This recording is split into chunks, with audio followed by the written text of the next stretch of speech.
Hi Tarot Rebels, I hope you're all doing well. This is a reading for Pisces. Please continue watching if you're a Pisces or if you have Pisces anywhere in your chart. If you're a cross-watcher, you're also welcome to join us. This is a general reading, so please keep only what resonates with you. And if you want a personal reading, you can book one with me using the details in the description box down below. This is a general reading for the month ahead, by the way, and I felt drawn to switch up the readings a bit for the month of December. But I would love to hear your comments, your opinions in the comment section down below. And if you want to get a notification every time I upload, please remember to like and subscribe to my channel. Let's get started, Pisces, and let's see what December has in store for you. As I said, I changed the reading a bit, so we're going to take a look at the energy of the new month. Something you need to leave behind, and something to help you get the most out of this month, and something related to your spiritual journey, and something to be mindful of. Oh, nice. You go from the Three of Wands to the Two of Wands. Interesting. And now let's see. I'm gonna pull additional cards for your relationships, your finances, and new opportunities. Everything is so interesting in this reading. I really like it. So you start with the Three of Wands and with the Two of Wands here. Then you get the Temperance card, and underneath it you get the Knight of Wands. Both of them are strong Sagittarius energy. You get the Eight of Wands, Eight of Swords here, then the Six of Swords here. It's like mirroring in a way, seeing a behavior and mirroring it with, I don't know, the solution to the problem. Here we have the sun, and here we have the moon. This is all very interesting, and I really like this reading. In terms of your energy in the new month, you have the Three of Wands. This is a lot of action on your part, and something to be mindful of. You have the Two of Wands, so you need to be planning carefully things to do in the new month, the new year even, but also you need to start actioning on them. It kind of feels like put your money where your mouth is. This is how I feel it, and I think this month will bring you an unlimited energy to start actioning on whatever plans you are doing right now. In terms of something you need to leave behind, you have the Temperance, and in the love/relationship department you have the Knight of Wands. These are similar energies but also very opposing, because both are strong Sagittarius. But then on one side you have the Temperance card, which again, the word is on the card is being moderated, tempered, balanced, blah blah blah. And then on the other side you have the Knight of Wands, which talks about being, why did I want to say promiscuous, because this is not what I wanted to say, about being rash, spontaneous, flirty, passionate, I don't know, exploring new things, new ideas in a relationship. So it's kind of like leave behind the cautiousness and embrace this new spontaneous energy that rushes through you. In terms of how to get the most out of this month, is I see this card, the Eight of Swords, as protect yourself, build walls around you, but not the ones that cannot be penetrated by your friends, family, and so on and so forth. It's overthink things. Don't let I don't know. Again, it's a very opposing energy to this Knight of Wands, is about allowing yourself to take time before you action, allowing yourself to think through a decision.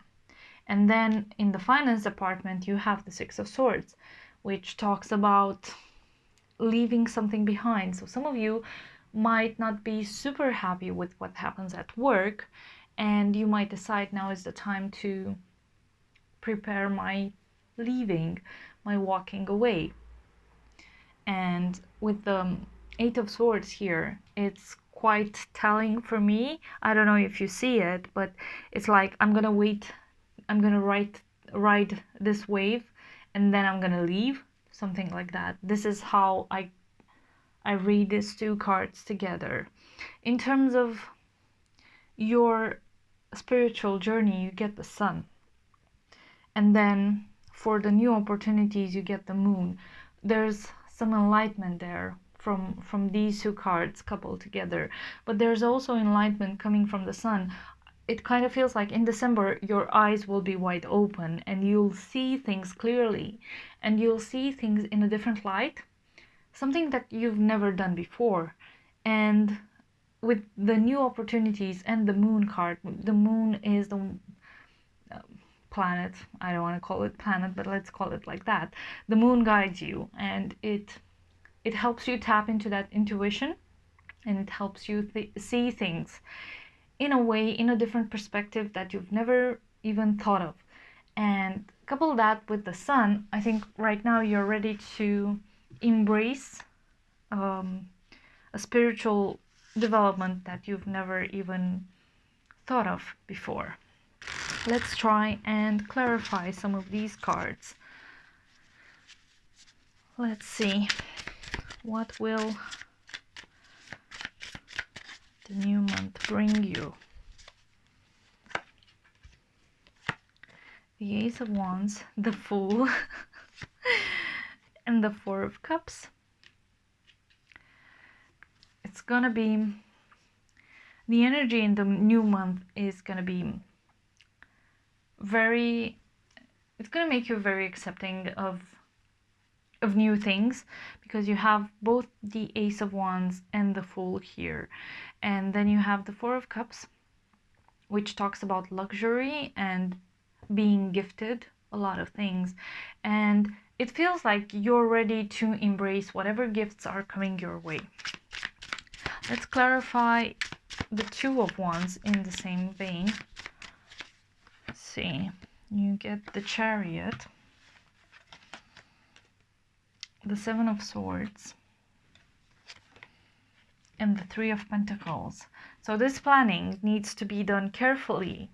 Don't rush into things, because there's a lot of uncertainty ahead, and maybe put more work into this planning thing, because once you start actioning, it looks really good. It looks like you're ready to embrace whatever new things come your way, but unless you do the planning right, this isn't going to happen the way you want it to. Let's see, tell me more about the Temperance, something you need to leave behind.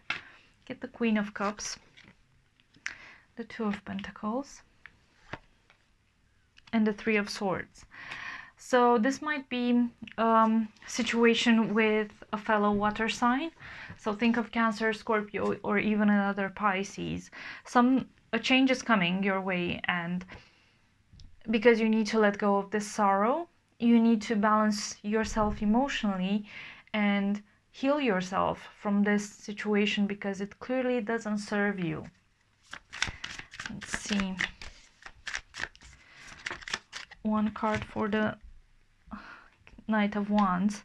So you're going ahead straight into this Queen of Pentacles energy, or this Queen of Pentacles person, someone who's very caring, but also they have their stuff together. You don't have to worry about them, and it's kind of making you feel a bit giddy, excited to see someone with that, imposing stature in your life. Someone, so think of the Queen of Pentacles as strong Taurus, Virgo, Capricorn, and you're kind of very excited about it. Let's see. Let's clarify the Sun, your spiritual journey. You get the Hanged One, that's your energy. And the King of Cups, again your energy. And the Nine of Wands, fortitude. I like this word a lot. You're going to grow into your own energy, and it's going to make sense. A lot of things will shift in your life, in your head, in your the way you see things, and it's going to make sense to you now to hold your ground, to, I don't know, fight for what you believe in, actually. Okay, let's see. Tell me more about the Moon. The Moon is clarified by the Queen, what Queen? The Wheel of Fortune. Yeah, this new shift is it's quite the karmic cycle that's gonna happen to you, and you don't know it, but you're expecting it to happen, and you don't know it, but you will accept it. In whichever way form it's gonna happen, you're gonna accept it. Let's see. Tell me more about the Eight of Swords. How to get the most out of this month. Temperance. Again, the King of Swords. And one last card, the Eight of Wands. Okay. Now is the time to, as I said, to balance these two energies in the right way. To balance this spontaneity and this fire that drives you, this passion, with your overthinking abilities. And I say overthinking, but I don't want you to think of it as in the negative aspects of it. Let's see. How are your finances? You get the Emperor. Yeah. Whatever you choose to do, wherever you choose to go with this Six of Swords, is gonna fulfill you in a way. It's gonna bring you stability. It's gonna bring you whatever you want to have into your life. So organization, potentially management position, potentially training from someone who's a manager and someone who's a good mentor for you, someone who's really inspiring. It's a lot of stability after you decide to leave this. Let's see. What's your blockage, Pisces? By the way, the Emperor is strong Aries, so maybe someone who's a strong Aries will guide you through this transformation here. Your blockage is answering the call. The time is now. Yeah. If you're suspended in this Eight of Swords energy, it's quite difficult to answer any calls. Although you kind of feel it with the Moon here, you're really guided intuitively to go into a direction or the other. Let's see how to solve it. You get the view from above, get the big picture, and that's the planning situation here. So get on to the planning stuff before you start actioning here. And what's the potential outcome for Pisces? You get surrendering to the journey, release control. That's the Wheel of Fortune. When you stop controlling whatever the outcome is, that's when things will start picking up for you. I'm gonna get one last piece of advice from the Oracle cards, and I'll close it off before this is too long. And let's see, we get financial health, working on your money, and I can see you doing exactly that. That's all I have for you, Pisces. Thank you so much for joining me. If this resonated with you in any way, I would love to hear it in the comment section down below. If you want to help me grow my channel, please like, share, and subscribe to it.